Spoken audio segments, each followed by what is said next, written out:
السلام علیکم۔ Welcome to my channel خوف کی دنیا۔ تمام ویڈیو اپڈیٹس کے لیے چینل کو سبسکرائب کر کے بیل نوٹیفیکیشن کو آن کر دیں۔ یہ آج سے 76 سال پہلے کا واقعہ ہے۔ ہم انڈیا میں رہا کرتے تھے۔ ہمارے دادا کا وسیع کاروبار بھی تھا اور بہت ساری زمین اور باغات بھی۔ ہمارے تایا جی پھپھو سب اکٹھے رہتے تھے۔ ہماری چھوٹی پھپھو رابعہ بہت خوبصورت تھی۔ جب یہ واقعہ رونما ہوا وہ 15 سال کی تھی، بہت لاڈلی اور سب کی پیاری۔ دادا ابو ان سے بہت پیار کرتے تھے۔ اس وقت میری عمر 5 یا 6 سال کی ہوگی۔ میرے ساتھ پھپھو کو بہت پیار تھا۔ ہم اکٹھے کھیلا بھی کرتے تھے۔ ہماری حویلی کے ساتھ ایک باغ تھا جس میں انار کے درخت تھے۔ ایک دن رابعہ پھپھو، چچا کی بیٹیاں نصرت اور راحت بھی ساتھ تھیں۔ ہم انار کے درختوں کے نیچے کھیل رہے تھے کہ رابعہ پھپھو شرارت میں ایک درخت پر چڑھ گئی جو دوسرے درختوں سے بڑا تھا۔ پکا انار اتار کر کھانے لگی۔ ہم نے بہت مانگا مگر انہوں نے کسی کو نہ دیا اور اوپر بیٹھی ہنستی رہیں۔ سارا انار کھا کر چھلکے ہم پر پھینک دیے۔ مغرب کا وقت تھا۔ ہم غصے سے گھر بھاگ آئے کہ ہمارے اوپر چھلکے کیوں پھینکے۔ کافی دیر بعد رابعہ پھپھو بھی گھر آئیں تو ان کی آنکھیں سرخ ہو رہی تھیں، آواز بھی کچھ بدلی ہوئی تھی۔ آتے ہی شور مچانے لگی، مجھے بھوک لگی ہے، مجھے بھوک لگی ہے۔ دادی اماں نے سب کے لیے نماز کے بعد کھانا چن دیا۔ سب ہاتھ دھو کر کھانے کے لیے بیٹھ گئے۔ رابعہ پھپھو نے سب سے پہلے جلدی جلدی کھانا شروع کر دیا۔ ان کے کھانے کی رفتار غیر معمولی تھی۔ دیکھتے ہی دیکھتے وہ سارا کھانا چٹ کر گئیں اور پھر اپنے کمرے میں جا کر سو گئیں۔ سب حیران پریشان تھے کہ رابعہ کو کیا ہو گیا، مگر خیر دوبارہ کھانا تیار ہوا اور سب نے کھایا۔ دوسرے دن صبح رابعہ پھپھو ٹھیک ٹھاک تھی۔ دادا نے کھانے کے بارے میں پوچھا کہ رات کیا ہوا تھا تو کہنے لگی، رات میں نے کھانا کھایا ہی نہیں تھا۔ اب اکثر ایسا ہونے لگا کہ گھر کی اشیاء اپنی جگہ سے غائب ہو جاتی اور پھر خود بخود ہی واپس بھی آ جاتی۔ کبھی رابعہ پھپھو کے کہکے گونج اٹھتے اور کبھی وہ بالکل چپ ہو جاتی۔ ایک دن تایا ابو نے کہہ دیا، رابعہ ڈرامہ کرتی ہے، اس کی شادی کر دو۔ یہ سنتے ہی رابعہ پھپھو کی آواز بدل گئی اور بولی، خبردار، میری شادی کا نام لیا اور منصور تمہیں بھی دیکھ لوں گی۔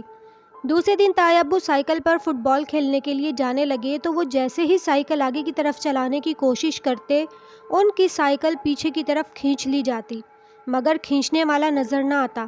تایا ابو پسینے پسینے ہو گئے لیکن سائیکل ٹس سے مس نہ ہوئی تو رابعہ پھپھو کے ہنسنے کی آواز پر وہ چونک کر مڑے۔ ہاں، میں ڈرامہ کرتی ہوں، دیکھا میرا ڈرامہ؟ یہ کہہ کر رابعہ پھپھو ہنستی ہوئی اندر چلی گئی۔ دوسرے دن دادا ابو ایک بزرگ کو گھر لے آئے۔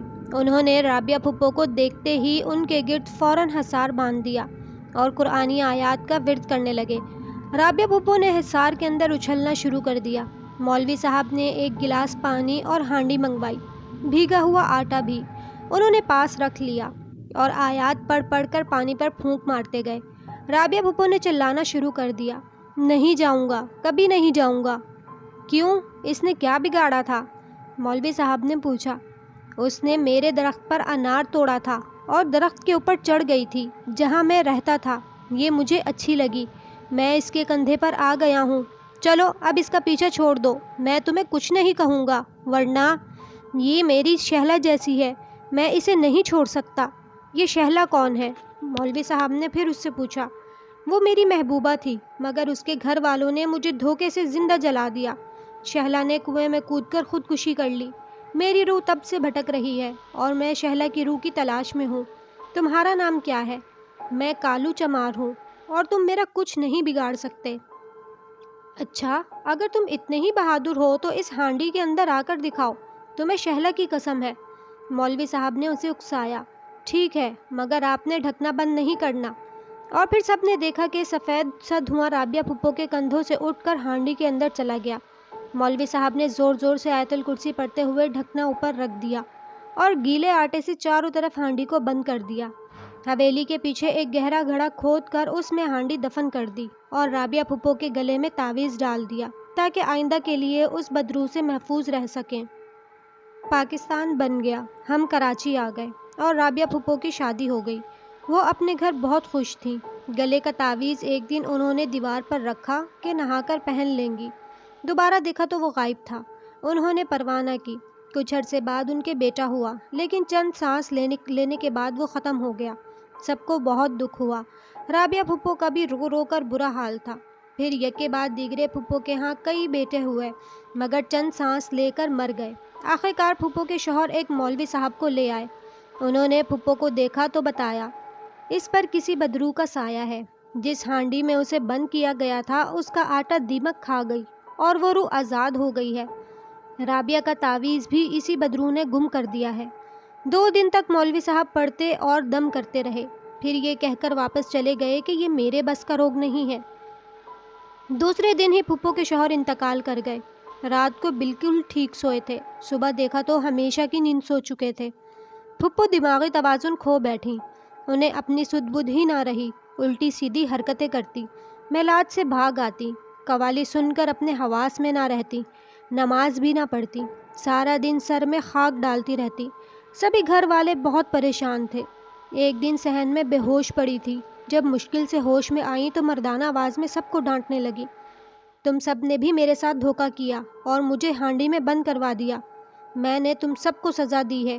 اس کے سارے بچے میں نے مار دیے، اس کے شوہر کو بھی میں نے مار دیا۔ اب میں اس کو بھی زندہ نہیں چھوڑوں گا میں اس کو زندہ۔ اس کے بعد پھپھو چیخنے لگی جیسے کوئی انہیں بری طرح مار رہا ہو۔ ان کی چیخیں بہت دردناک تھیں اور وہ بری طرح تڑپ رہی تھی۔ سارے گھر والے رو رہے تھے، وہ کسی کے ہاتھ نہ آتی کہ اتنے میں دروازے پر دستک ہوئی۔ تایا دروازے پر گئے تو سفید لباس والے ایک بزرگ کھڑے تھے، ان کے ہاتھ میں ڈنڈا تھا۔ انہوں نے سب سے کہا کہ پیچھے ہٹ جائیں اور دور رہیں۔ پھر انہوں نے ڈنڈے سے رابعہ پھپھو کو مارنا شروع کر دیا، ساتھ ساتھ منہ میں کچھ پڑھتے بھی جاتے۔ کچھ دیر بعد وہ بولے، میں تمہیں جلا کر خاک کر دوں گا، ذلیل انسان کی روح، تم نے میرے دوست کی بچی کو اتنا ستایا ہے کہ اب تمہیں زندہ نہیں چھوڑوں گا۔ رابعہ پھپھو بے ہوش ہو گئی۔ پھر انہوں نے پانی پر کچھ پڑھ کر رابعہ پھپھو کے اوپر پھینک دیا۔ سارے گھر میں عجیب سی بدبو بھر گئی، سب نے ناک پر رومال رکھ لیے۔ تھوڑی دیر بعد رابعہ پھپھو کو ہوش آیا۔ بزرگ نے کہا، اب یہ ٹھیک ہے، اس کی دوبارہ شادی کر دیں۔